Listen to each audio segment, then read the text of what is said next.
Bom, eu acabei de voltar do TEDx Amazônia, que aconteceu nesse último final de semana no meio do Rio Negro, no Hotel Flutuante.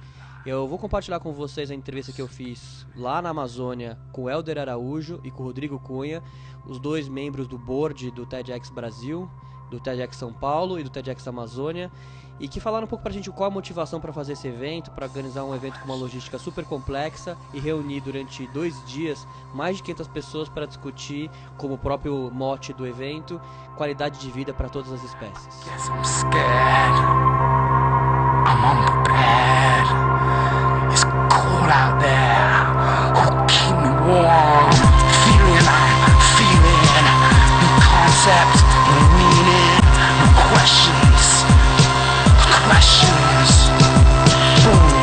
Tenho o prazer agora de falar com o Helder Araújo, especialista em educação informal, fundador do Busque e co-organizador do TEDx, ano passado com o TEDx São Paulo e esse ano com o TEDx Amazônia, que acabou agora de acabar nesse minuto. Eu consegui pegar ele no meio de um monte de pessoas querendo falar com ele para cumprimentar em cima desse maravilhoso evento que rola aqui na Amazônia pela primeira vez, com desafio logístico, todo tipo de desafio, e que acabou de acontecer agora. E ele vai compartilhar com a gente um pouquinho da experiência dele, como é que foi e o que motivou o Helder e todas as pessoas que trabalharam junto com ele a trazer esse evento pra cá e contar um pouquinho o que é o TEDx Amazônia pra gente. Cara, a ideia surgiu, na verdade, com a necessidade de entender qual que é a voz dessa região.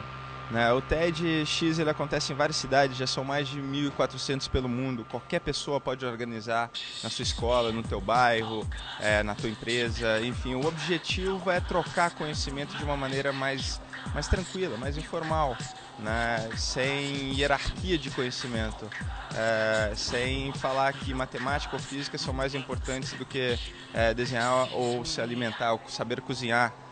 São todas áreas de conhecimento muito importantes para a nossa sobrevivência. O TEDx ele aconteceu na necessidade de entender essa voz. Qual que é a voz de um espaço que tem interesse global, que não pertence a somente um país, São 9 países onde a Amazônia está inserida, e ao mesmo tempo o que pode ser único daqui? O que pode sair daqui como exemplo para o mundo? Quais as pessoas que podem se tornar exemplos para que outras pessoas consigam se motivar e fazer alguma coisa no dia a dia? A gente acredita em todos os eventos do TEDx que os exemplos não são escassos. O que é escasso é o espaço para que aquelas ideias sejam respeitadas e debatidas. A Amazônia é talvez o melhor espaço para se plantar ideias, para que elas cresçam. Afinal de contas, tem tanta vida aqui, E como que a gente faz com que elas cresçam, se multipliquem e criem vida própria? Saiam daqui, E a mensagem que sai daqui talvez seja entender que toda essa evolução do ser humano, até onde a gente chegou, para quê isso tudo? Por que nós fazemos o que fazemos? Será que nós chegamos no topo da evolução humana para consumir o mundo que nos criou ou para assegurar que ele consiga existir por mais tempo? Bacana. E me diz uma coisa, qual que você vê a importância da área de comunicação? Esse evento é um evento bastante plural, com pessoas de todo tipo, então uma das coisas bacanas é que a gente vê todo tipo de pessoas de áreas diferentes, com referências diferentes, e essa troca é muito rica. Mas falando um pouquinho das pessoas que trabalham com propaganda, com comunicação, que tem como objetivo levar a mensagem para os outros, como é que você vê o papel dessas pessoas dentro de um contexto como o TEDx? Comunicação, eu sou formado em comunicação, assim como você, em publicidade, ou especialização em design. E chegou um ponto da minha vida que eu tentei entender o que é comunicação, O que é a essência de comunicação? E para mim a essência de comunicação é troca de informação a partir de relacionamento. Você pode fazer isso em veículos, enfim, com mais pessoas, mas é isso. Troca de informação a partir de relacionamento, que por acaso também é educação. Você educa e informa ao mesmo tempo, na verdade, A maneira como a gente mais aprende, tem pesquisas que comprovam que 75% do que a gente aprende não aprende dentro de uma sala de aula. A gente aprende nesse momento, nessa conversa. E isso que é o mais interessante. Como expor essa conversa, como dar assuntos para essa conversa. O que a comunicação começa a fazer agora é identificar o que é o assunto de interesse e fazer parte da conversa. Não simplesmente ser um monólogo. Saber escutar e saber responder adequadamente.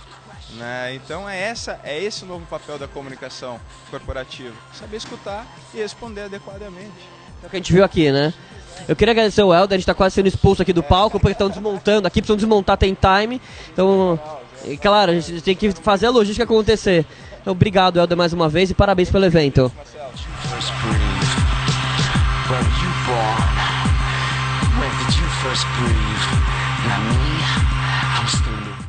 Bom, estamos gravando aqui do meio do Rio Negro. Vocês podem ver atrás da gente aqui o rio. Então a gente parou para conversar um pouquinho aqui num dos intervalos aí da nossa maratona, que é o TEDx Amazônia, que começou ontem, termina hoje. Mais de 54 palestras, né, Rodrigo, a gente tem aqui. Então a gente vai agora falar um pouquinho. Quem vai conversar comigo agora é o Rodrigo Cunha, que é gerente de comunicação do Santander e também é membro do board do TEDx Amazônia. Rodrigo, conta pra gente um pouquinho do formato do TED, do TEDx, em que ele se diferencia aí de outros eventos?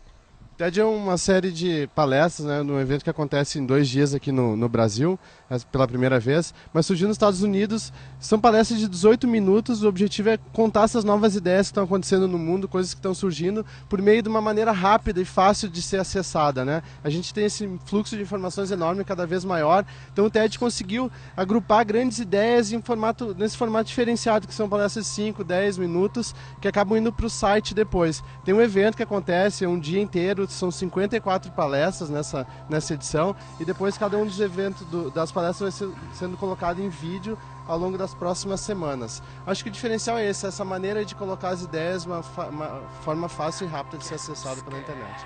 E qual que é o tema, a temática? Porque até conversando com algumas pessoas, mas o TED é um evento que fala só de comunicação, que fala só de inovação. Aí eu falo, não, é um pouco de cada coisa. Mas eu sei que cada edição tem uma temática, né? Qual que é a temática do TEDx Amazônia desse ano? Vale lembrar que o TED quer dizer tecnologia, entretenimento e design, são essas 3 letrinhas. Mas acaba que a gente discute temas diversos em relação à vida como um todo, né?